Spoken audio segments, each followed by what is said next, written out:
en el día de la fecha, vamos de nuevo con la aproximación a los campos de estudio de la didáctica y el currículum. Compartimos pantalla.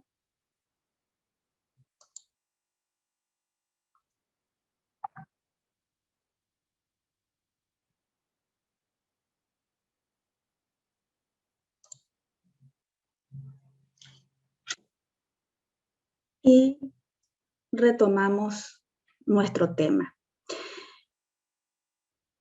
Como yo lo había expresado, la didáctica es un campo disciplinar de las ciencias sociales, de ese otro gran campo difuso y complejo de las ciencias de la educación. Digo difuso desde el punto de vista de la delimitación de los campos disciplinares. Bueno, y esta es la estructuración conceptual que yo sostengo en los programas de didáctica general que desarrolló en el grado y también en el posgrado. La didáctica es una ciencia que se ocupa de las prácticas de enseñanza. Y al hablar de prácticas de enseñanza, necesariamente tenemos que aludir a los procesos de aprendizaje con los que están comprometidos estas prácticas en relación a una selección de cultura que constituyen los contenidos curriculares. Entonces, esta relación triádica entre docente, estudiantes y contenidos, articulada por el currículum, es de lo que se ocupa la didáctica. Y esta relación, a su vez, ¿cuál es la perspectiva desde la que la estudiamos? Desde una perspectiva de contextualización de estas relaciones. Contextualización en su ambiente más, en su contexto más inmediato, que es el aula, la institución escolar, el sistema educativo, la sociedad. Siempre atravesados por tres dimensiones: el tiempo, el espacio y la cultura. La didáctica surgió como campo de construcción de un saber para el docente. ¿Por qué estoy diciendo que surge como un campo de construcción de esta idea fundamental del saber para el docente? Porque la didáctica surge con la escuela pública. Y desde su inicio se constituyó en un saber vertebrador del conocimiento docente. Como estamos afirmando ahí con Sonia Araujo, didáctica es una disciplina propia y específica de las ciencias de la educación, aun cuando podemos decir que es una disciplina que recibe aportes de diversas ciencias.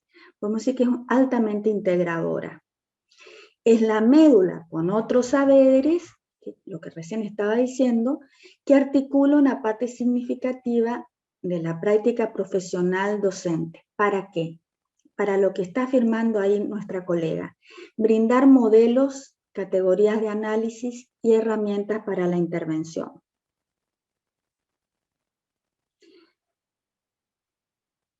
Y aunque parezca una contradicción, la didáctica es una disciplina teórica, aunque se ocupa de una práctica. ¿Y de qué se ocupa? Como lo define Alicia Camiloni: estudiar la acción pedagógica. En tal sentido, la didáctica tiene una dimensión explicativa que la lleva a describir, explicar y fundamentar las prácticas de la enseñanza. Y tiene otra dimensión propositiva que está conectada con esta otra misión, podemos decir, de la didáctica, que es enunciar normas para la mejor resolución de los problemas que las prácticas docentes plantean. Y por esto que estamos diciendo, que es una disciplina explicativa y propositiva, esto hace a su estatus epistemológico, concluimos con Alicia Camiloni que en tanto disciplina que se ocupa de una práctica, tiene una relación inmediata con los fenómenos con los que trabaja. Pero la efectividad, la posibilidad de incidir en la práctica es siempre inmediata y mediada por los docentes. ¿Por qué? Porque los principios didácticos son reconstruidos en cada caso particular por actores singulares. Su tarea entonces, la de la didáctica, consiste en establecer elementos que permitan debatir sobre los supuestos subyacentes en los procesos de formación que se promueven en el conjunto del sistema educativo. Y aquí yo considero, bueno, el compromiso político, ético, social de esta disciplina.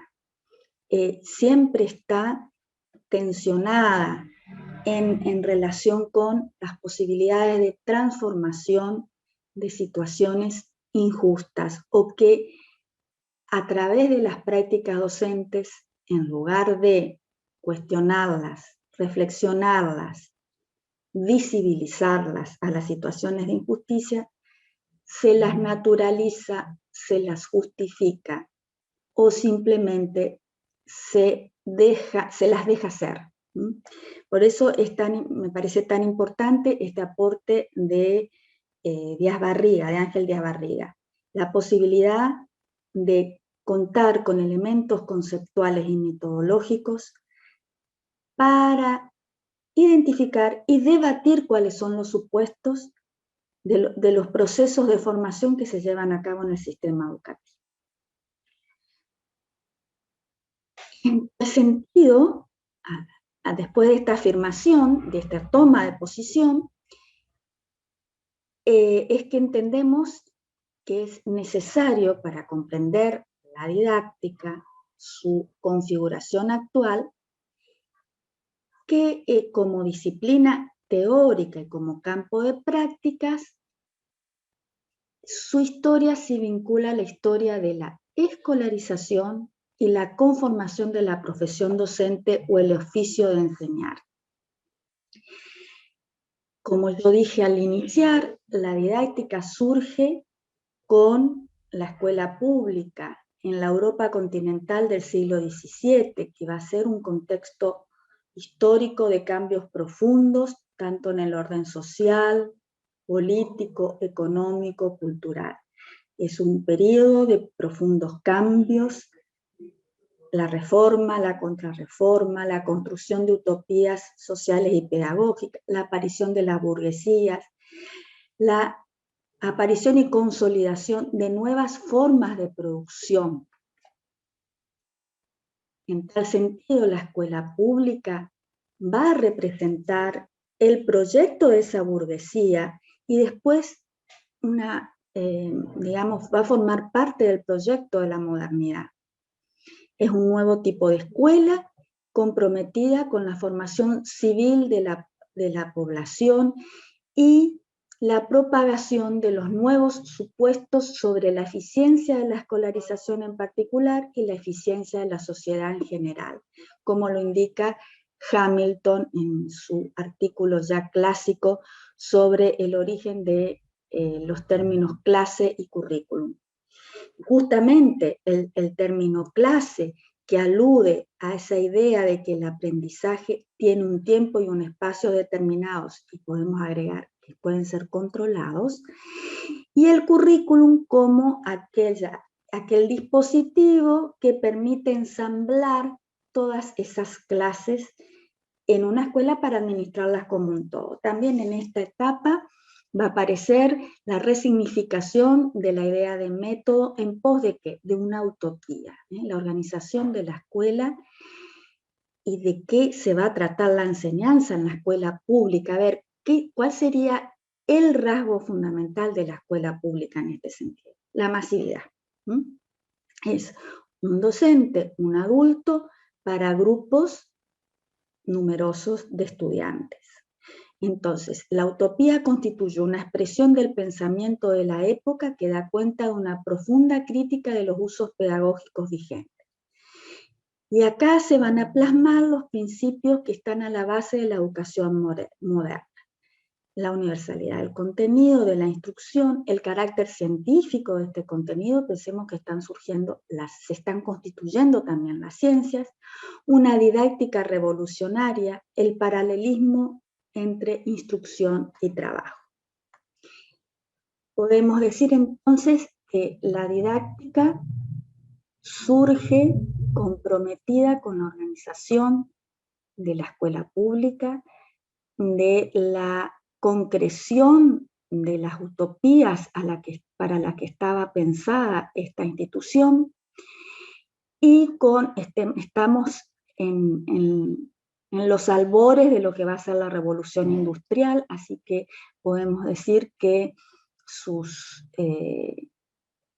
primeros autores, como Comenio, Ratke, van a ser intérpretes del espíritu de la época.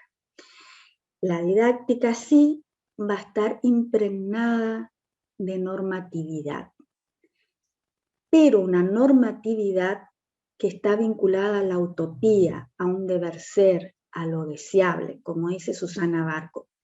A partir del surgimiento de la didáctica y durante 3 siglos, explicación, norma y utopía van a estar unidas. Coherente con la concepción utópica de la educación y la sociedad, desde sus primeros postulados teóricos, la didáctica se proyectó como una normatividad altamente estructurada, con sólidas prescripciones acerca del saber hacer del maestro para lograr el deber ser del modelo pedagógico propuesto. Y ya vamos a ver por qué digo, bueno, fueron 3 siglos, ¿qué pasó después? ¿Y qué pasó? Llegamos al siglo XX. En realidad yo no estoy haciendo una historia de la didáctica, estoy comentando hitos importantes que hacen a la configuración del campo. Sería muy interesante, bueno, ver qué pasó en esos 3 siglos, los aportes, por ejemplo, de Herbart y de otros autores que se preocuparon por la constitución de una pedagogía y una didáctica científicas, pero siempre con el horizonte utópico.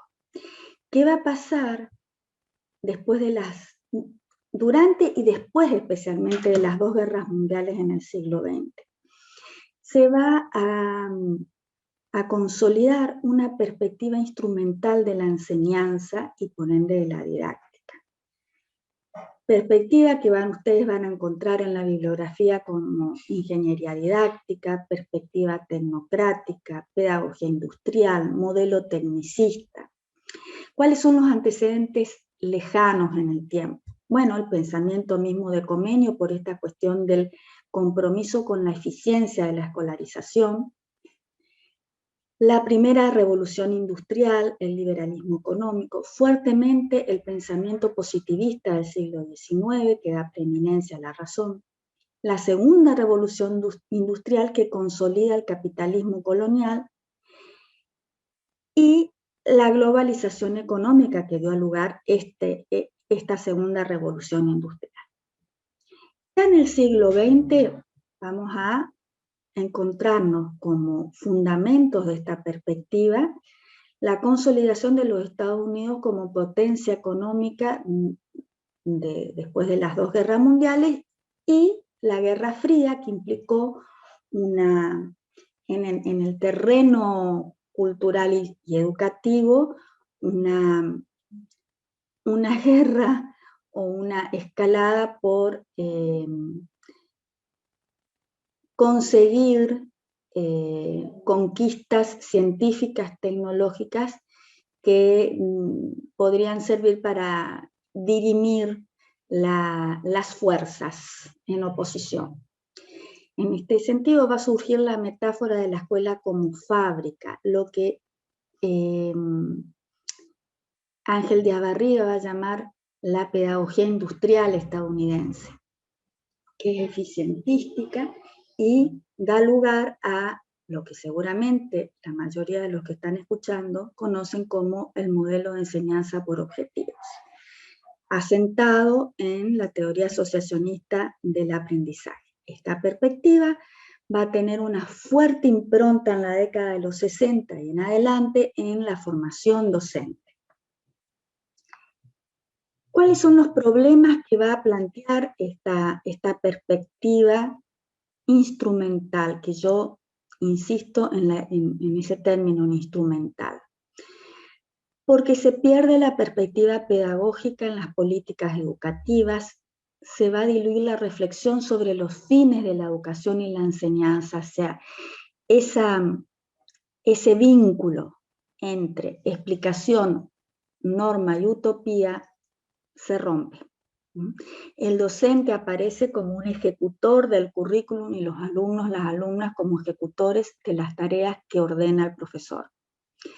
Se reducen así los procesos de enseñanza y aprendizaje escolares a la consecución de logros o resultados entendidos como rendimiento académico que se expresa mediante una nota. Entonces acá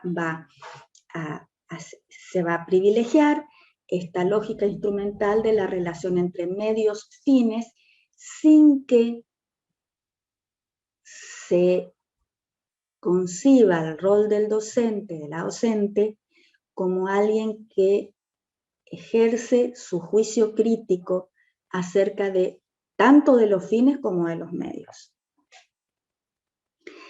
En el sentido, la racionalidad tecnocrática desvinculó las prácticas cotidianas de la reflexión teórica. Caímos en esa preeminencia de la acción, pero de una acción que va a estar enajenada de la fundamentación teórica.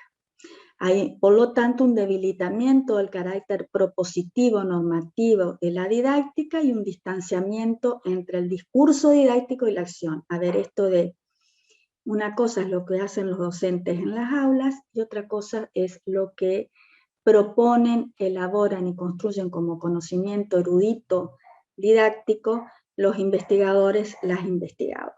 Bueno, lo que pasa es que más allá de esta escisión, la normatividad asocia teoría y acción. Y podemos decir, especialmente a partir de los 70, pero en simultáneo podemos también señalar que esta fuerte impronta instrumentalista va a tener su oposición en movimientos, en propuestas teóricas y de reflexión pedagógica y didáctica y curricular que vamos a denominar reconceptualización de la didáctica. ¿Cuáles son los supuestos de esta perspectiva? Que va a estar influida a su vez por los aportes de las ciencias sociales y de las ciencias sociales críticas en particular. La consideración del mundo de significados, es decir, el flujo de acontecimientos y transacciones explícitas que acontecen en la complejidad del aula. Baste como ejemplo esta investigación emblemática que conocemos de Jackson en su famoso libro La vida en las aulas. Estar atentos, ser buenos observadores, el ojo ilustrado, como va a decir un autor, para entender y penetrar en ese mundo particular que es el aula, cada aula en singular. Y en este mundo del aula van a aparecer con fuerte relevancia la consideración de las variables mediacionales, los docentes, los alumnos y el contexto. Y acá está entonces la influencia del enfoque naturalista de la antropología y de la investigación-acción. Acá lo que se resalta es la intervención del docente. ¿Por qué? Porque él es el gran intérprete. Acá lo que estamos diciendo es,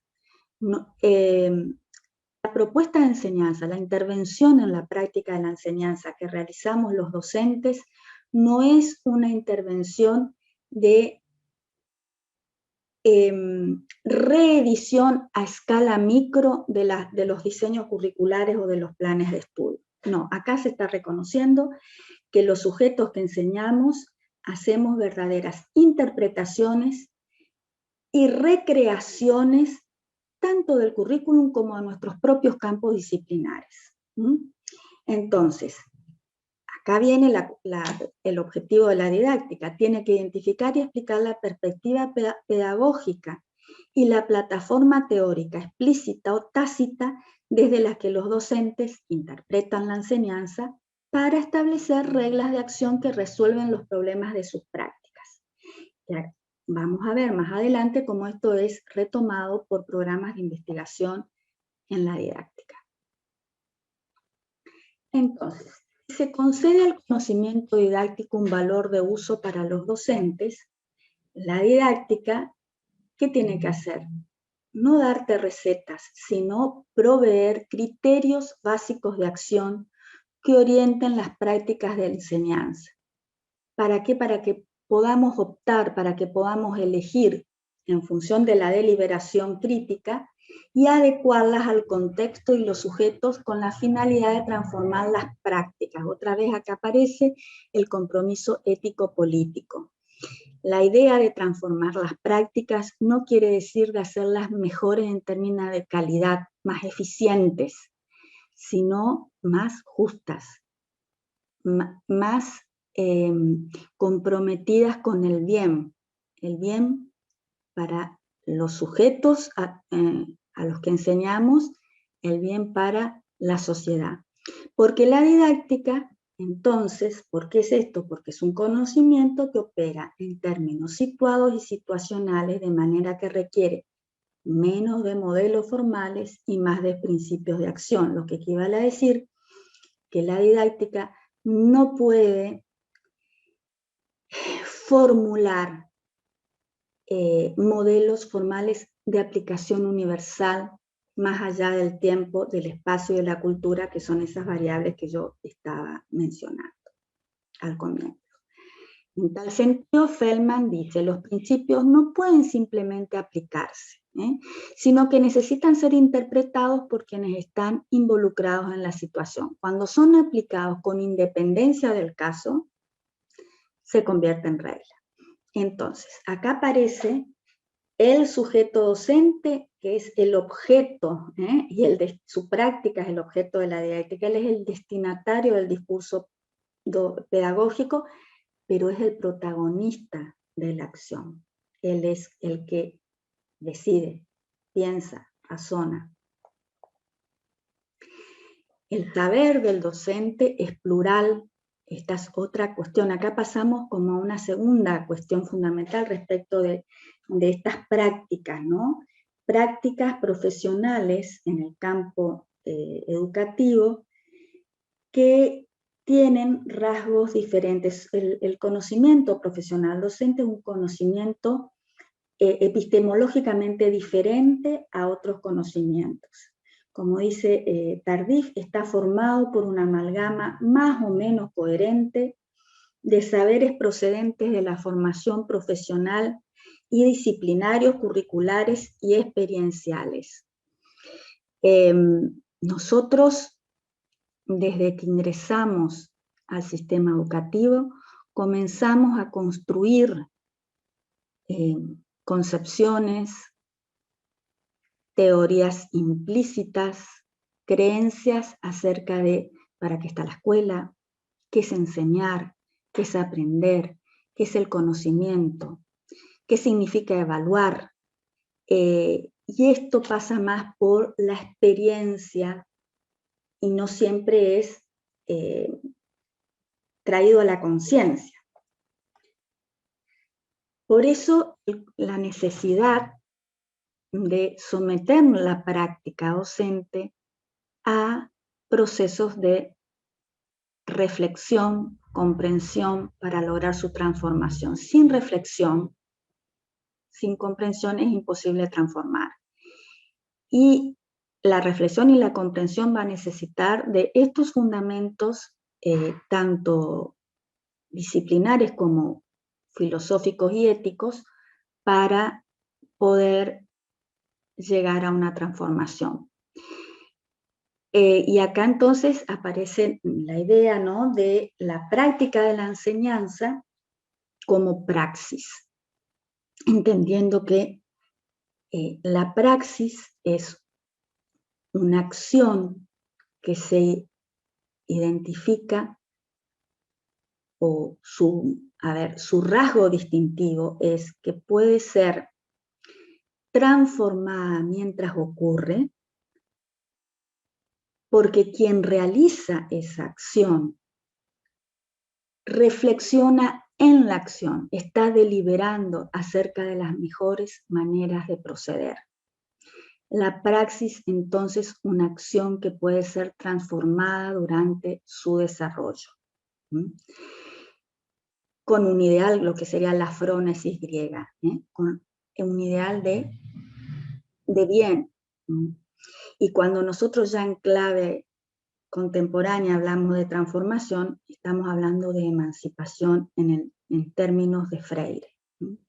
Emancipación de todas aquellas situaciones que atan nuestro pensamiento, nuestro sentimiento y nuestra experiencia de vida a situaciones injustas.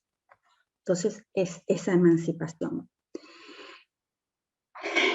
Y esto tiene que ver desde un punto de vista epistemológico con, bueno, cómo concebimos las relaciones entre teoría y práctica, como parte, digamos, de los problemas que se generan con la perspectiva instrumental de la didáctica, que es lo que vamos a observar. La profunda disociación entre teoría y práctica. Hasta discusiones, escritos sobre, bueno, ¿qué significa formarse como docente? ¿En qué consiste ese saber? Y entonces tenemos posturas que consideran que la práctica docente se agota en eso, en ese hacer, y que yo no necesito teoría, necesito estar en el problema real de las aulas. Por otro lado, quienes valoran la teorización acerca de lo que ocurre en los procesos didácticos. En realidad, este es un pensamiento dicotómico que empobrece porque, por un lado, no puede dar respuesta a lo que necesitan los docentes en su intervención, y por otro lado, sesga la posibilidad de pensar una práctica emancipatoria. En el sentido de la praxis, la utilidad de la teoría reside en el mejoramiento de la base de conocimientos, en la base que me permite a mí reflexionar antes, durante y después de la acción. Entonces, la utilidad de la teoría reside en el mejoramiento de la base de conocimiento que informa las decisiones en situaciones prácticas a través de la sabiduría práctica como disposición moral e intelectual. Podríamos decir que estaríamos más cerca de esa articulación entre saber y experiencia. Surge entonces una nueva epistemología de la práctica, que articula la teoría y la práctica a través de la reflexión en la acción.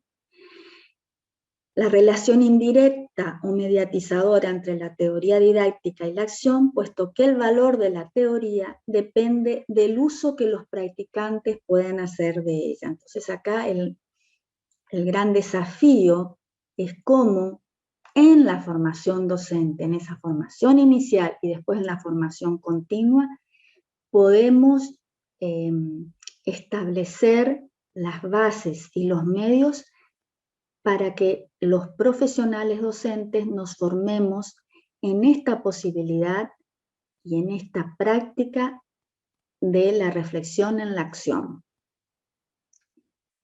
Bien. Vamos entonces a hacer ahora, vamos a un tercer momento de esta clase, que es, bueno, a ver, yo estoy tomando los últimos 50, 60 años, investigación sobre la enseñanza. Según Angulo Rasco, habría 4 cuestiones a las que podemos organizar la diversidad de investigaciones en torno a 4 cuestiones. Primero, ¿qué se conoce sobre la enseñanza efectiva? Segundo, ¿qué conocen los docentes? Tercero, ¿qué conocimiento es esencial para la enseñanza? Y la cuarta cuestión es, ¿quién genera? ¿Quién produce el conocimiento sobre la enseñanza? Y ustedes verán que estas 4 preguntas están directamente vinculadas con todo lo que yo estuve recién explicando. Bueno, y acá entonces tendríamos un esquema que nos ayuda a tener un panorama de la investigación en el campo, ¿no?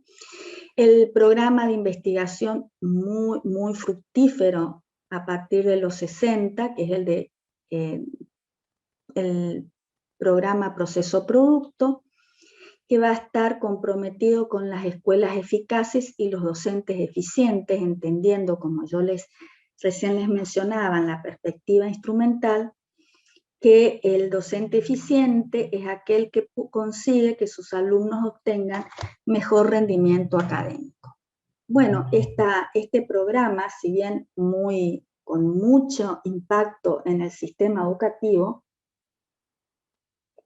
y en la formación docente en particular, piensen nomás ustedes, los que ya somos un poco más grandes, las listas de cotejo, los instrumentos que se usaban para ir a observar a los practicantes, que había detrás, o el formato de los registros de observación de clase que nos daban a los estudiantes.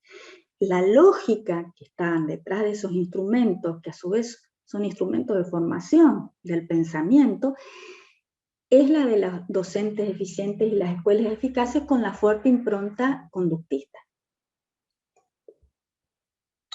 Bueno, este programa, o mejor dicho, los resultados de este programa van a ser ampliamente criticados, tanto los resultados como sus fundamentos epistemológicos y pedagógicos, porque es evidente que tiene una visión ingenua, simplista de la complejidad del aula y reduce la relación entre enseñar y aprender a una causalidad que sabemos no existe. Es decir, la relación entre enseñanza y aprendizaje no es causal. Como dice Fentesmaker, se trata de una dependencia ontológica, es una relación existencial. Por lo tanto, podemos afirmar que la enseñanza no provoca el aprendizaje. Sí va a generar condiciones para favorecerlo o a veces para obstruirlo, pero de ninguna manera hay una relación de causa y efecto. Por lo tanto, no hay manera de establecer un conjunto de reglas que le digan al docente qué hacer en cada situación. A partir del desarrollo de las ciencias cognitivas y en particular de las teorías del procesamiento de la información, va a aparecer este programa de investigación denominado mediacional, que como dice su palabra, reconocen que tanto el alumno como el docente son procesadores de información. Entonces tenemos investigaciones centradas en el pensamiento del alumno e investigaciones centradas en el pensamiento del docente. En este caso, en las del docente y alumno, van por la impronta conductista que tiene el procesamiento de la información, van a estar también vinculadas a estas investigaciones que giran en torno a la idea de el docente eficiente. No obstante ello, este programa va a ir recibiendo, las investigaciones van a ir teniendo influencia de otros programas de investigación y de distintas perspectivas también epistemológicas de las ciencias sociales. Podemos decir que esta primera etapa de este programa de investigación mediacional va a dar como resultado numerosas investigaciones en torno a la planificación del docente, a la toma de decisiones interactivas, a todo el corpus de indagación acerca de las teorías y creencias de los docentes que después van a llegar a las investigaciones, o que son, digamos, las predecesoras de las investigaciones acerca del conocimiento experto.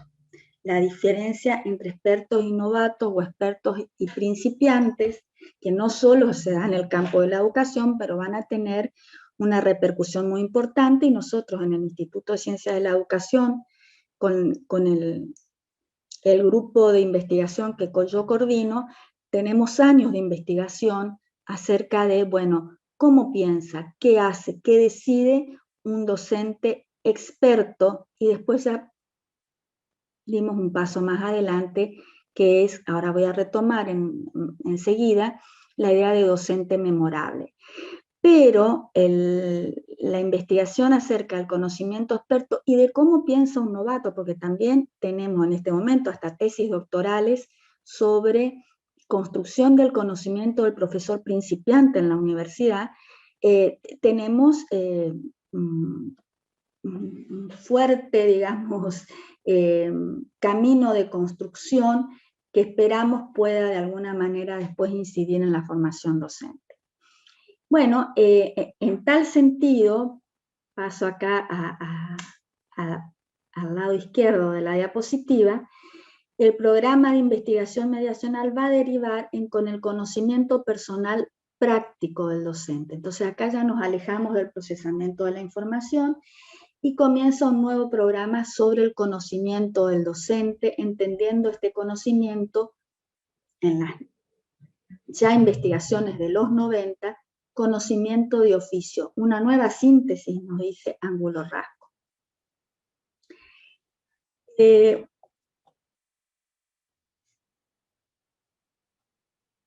Bien.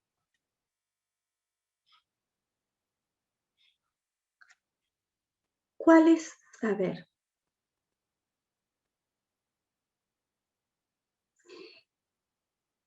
Ese saber de oficio del docente va a ser una construcción que reconoce esta racionalidad práctica. ¿Qué tipo de racionalidad, según el lugar que ocupan, va a dar origen a distintas perspectivas, las racionalidades según el lugar que ocupa el saber? Y entonces acá identificamos tres. Una visión representacional, mentalista y subjetivista del saber, que tienen que ver más con los estudios descriptivos, acerca de qué piensa, qué cree, cuáles son las teorías del docente.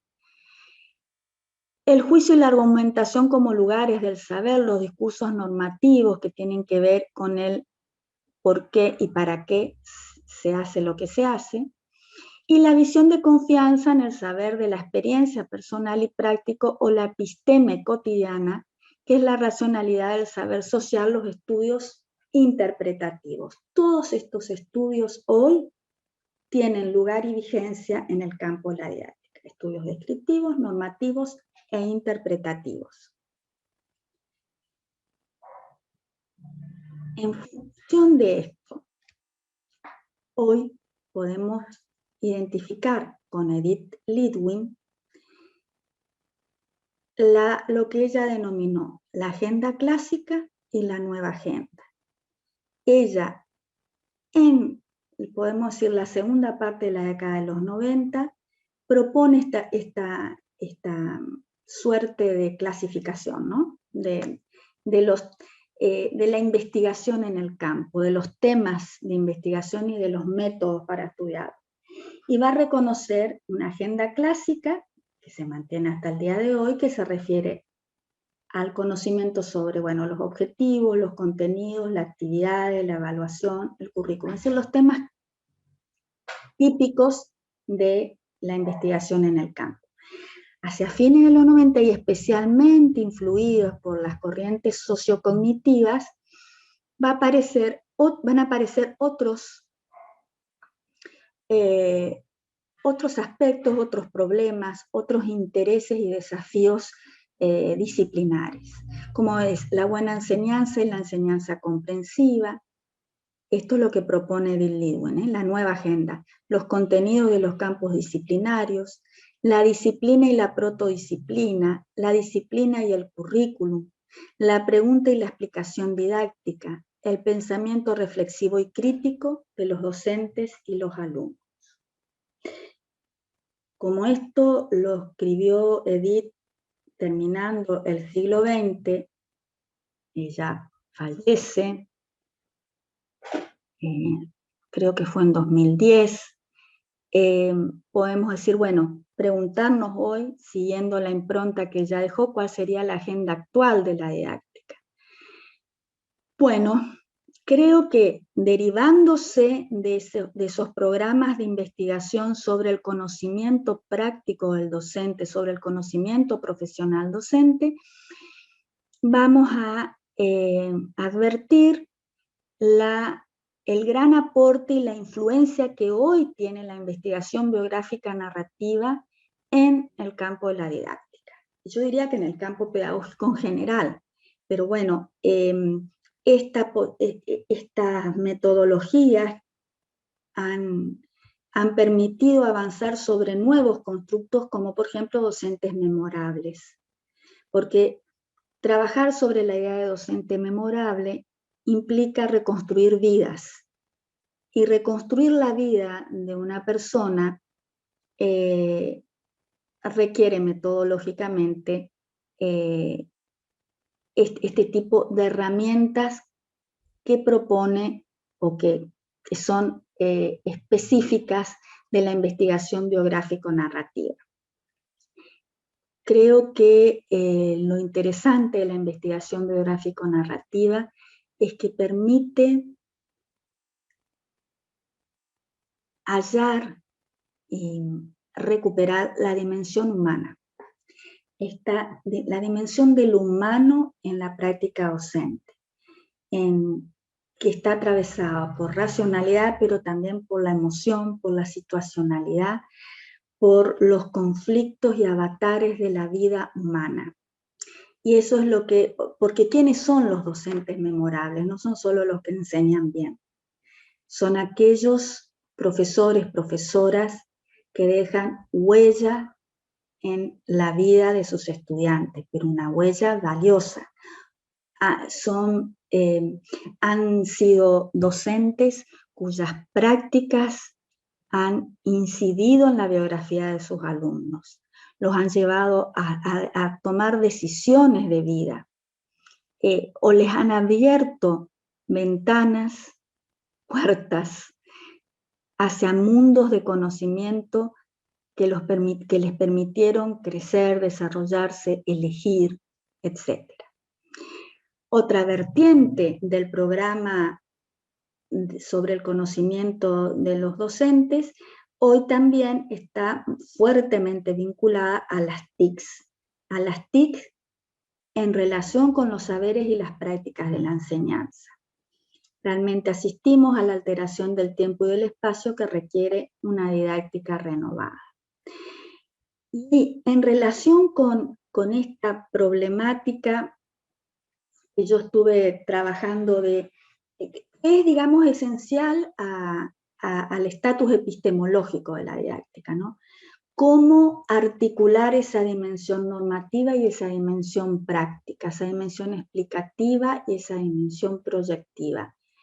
Bueno, dice Laura Basabe, ¿de qué modo puede la didáctica orientar la producción y la intervención de manera que constituya una plataforma conceptual instrumental útil para la deliberación, la decisión y la actuación de maestros y profesores en el contexto escolar? Bueno, a esta pregunta, cometa que les hemos dado a leer, dice, bueno, en primer lugar hay que asumir los límites que tiene la teoría didáctica y los límites que tienen los saberes de los docentes, en función de esta situacionalidad, de la incertidumbre, de la vivencia, etc. En tal sentido, es necesario ampliar el horizonte normativo.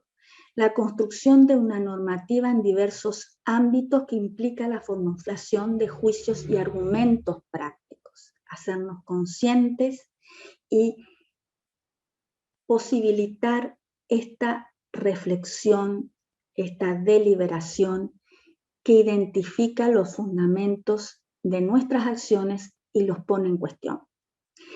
Esto nos lleva a avanzar en una autonomía contextualizada sobre la base de la colaboración entre docentes e investigadores, que sería esa cuarta cuestión que estábamos planteando en esta diapositiva. ¿Quién genera el conocimiento que necesitamos los docentes? Y bueno, la propuesta o lo que avisoramos algunos es que no producimos el mismo tipo de conocimiento, pero sí necesitamos que se pongan en colaboración. En cuanto a qué conocimiento es esencial para la enseñanza, esa pregunta es la que va a estar fuertemente desarrollada inicialmente por Schulman en los Estados Unidos, con toda su propuesta acerca de qué tienen que conocer los docentes y la propuesta que realiza a partir de sus investigaciones, la verdad que estarían constituyendo una estructura curricular prácticamente, el conocimiento sobre qué, sobre el currículum, sobre conocimientos pedagógicos generales, sobre los sujetos, sobre los contextos, etc. De hecho, una de las líneas muy fuertes que actualmente estamos investigando es, dentro de lo que es ese conocimiento de oficio, es el conocimiento didáctico del contenido, que ha sido un gran aporte de Schulman y todo su equipo. Bueno, dicho esto, pasamos ahora al campo del currículum. Y acá también nos encontramos con dificultades para trabajar en cuanto a su configuración como campo. Y la primera cuestión es la necesidad de distinguir que cuando hablamos de currículum, podemos aludir o a un objeto de estudio o a un campo de estudio. El objeto en sí mismo, el objeto currículum, plantea un problema, o es inherente a la idea de currículum, un problema conceptual en función de su polisemia. Y en cuanto al currículum como campo de estudio, es la teoría curricular, ahí encontramos una dimensión disciplinaria con una historia, podemos decir, bastante reciente. Ambas cuestiones, el currículum como objeto, el currículum como campo de estudio, tienen dinámicas epistémicas diversas.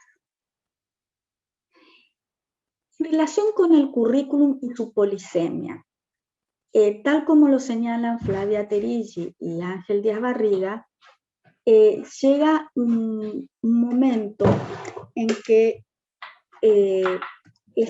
como currículum es prácticamente dentro de los límites de currículum conceptualmente, podemos incluir todo lo que acontece en la vida del aula y de la escuela.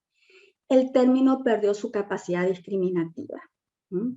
Y si pierde su capacidad discriminativa, se empobrece. Entonces, acá apelamos a la propuesta de Jimeno Sacristán y dice, bueno, lo que pasa es que esta polisemia tiene que ver con que la noción de currículum necesita ser abordada por una perspectiva procesual. Porque el currículum deviene, siempre está en un proceso de desarrollo, de configuración. Entonces podemos identificar una primera noción del currículum como proyecto educativo, el texto curricular, el currículum ya como aquel producto de un proceso de interpretación que realizan tanto los profesores, los maestros, las maestras, las editoriales, las agencias intermedias de los sistemas educativos que proponen materiales, etc. Luego está el currículum en acción. El currículum tal como es realizado y vivido por sujetos concretos en las aulas. En este momento este sería un currículum entre ustedes y yo, que esté mediado en el tiempo y a través de la virtualidad. Este es el currículum en la práctica. Luego, el currículum como efecto educativo, efecto real que no siempre puede ser evaluado, como decíamos en la clase del sábado pasado o antepasado, que es que en realidad hay efectos educativos que no pueden ser aprehendidos, no pueden ser evaluados, pero que provocan resultados. Y habrá también un currículum en el sentido de aquellos resultados o efectos que sí pueden ser evaluados y son evaluables. En cuanto al currículum como teoría curricular,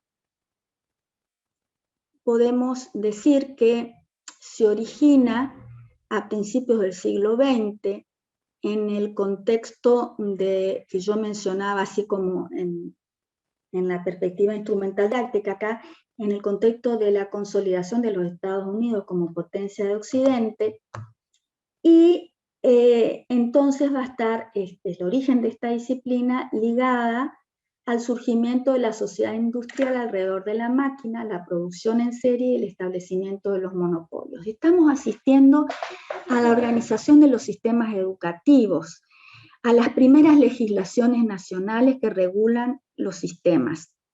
Y entonces van a aparecer un campo de problemas para los cuales en el ámbito anglosajón no hay una disciplina. ¿Por qué? Porque en el ámbito anglosajón no existe la didáctica. Tradicionalmente lo que serían problemas de aprendizaje, de enseñanza, estuvo ocupado o se ha ocupado las teorías del aprendizaje, especialmente de corte conductista, asociacionista.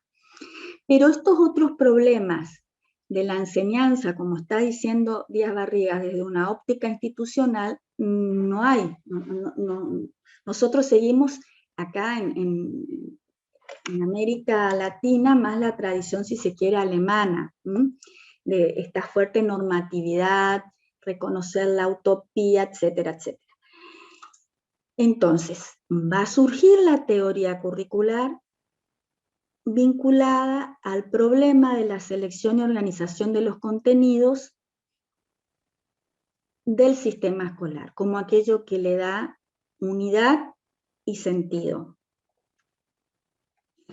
En cuanto a la teoría curricular, podemos decir que surge se establece o se reconoce como ese momento inicial a la aparición del libro El Currículum de Bobbitt, que va a estar, él y Ralph Tyler van a ser, digamos, los autores emblemáticos de esta primera etapa de construcción de la teoría entre 1920 y 1950, dentro de lo que es la racionalidad de los modelos de planificación racionales, fordistas, tayloristas.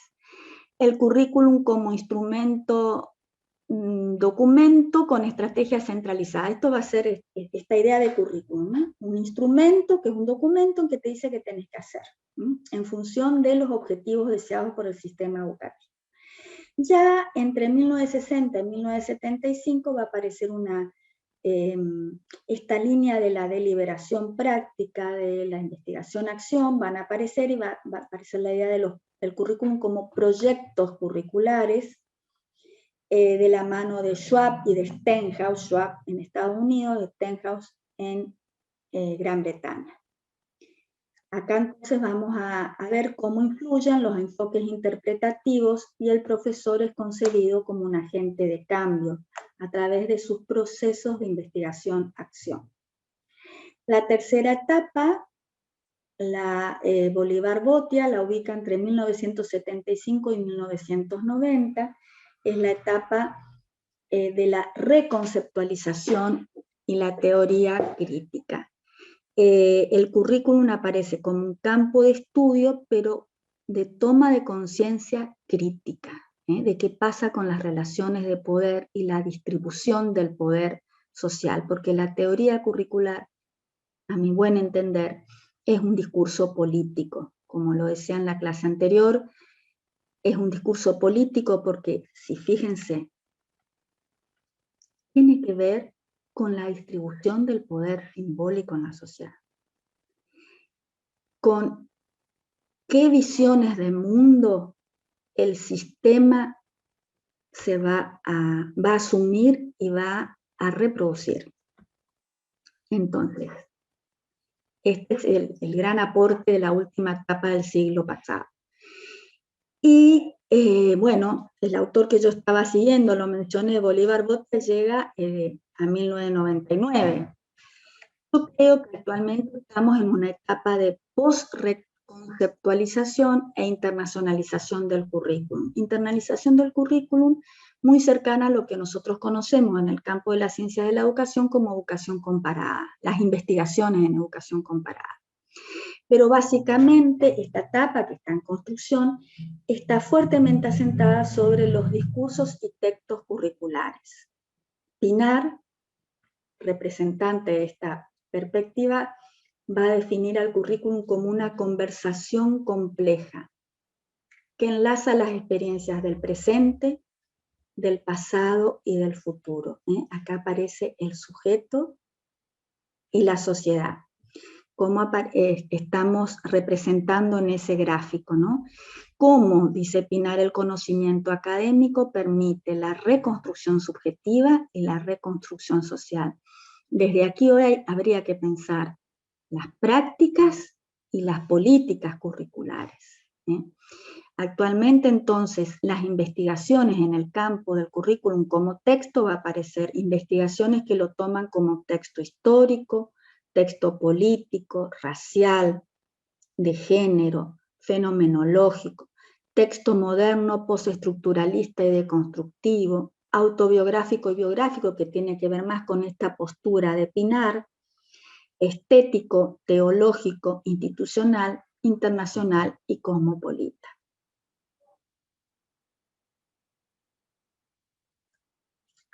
Bien, entonces hemos llegado hasta aquí. Como decíamos en la clase del sábado, esto es una semblanza, una primera aproximación a los campos que van a ser retomados en los seminarios específicos de didáctica y de currículum para, bueno, en función de las decisiones de los proyectos de investigación que cada uno de los doctorandos, doctorandas decidan. Así que, bueno, espero con esta introducción a la cuestión haberles dado elementos para pensar y articular las distintas perspectivas de sus propias indagaciones y reflexiones. Que tengan muy buen día.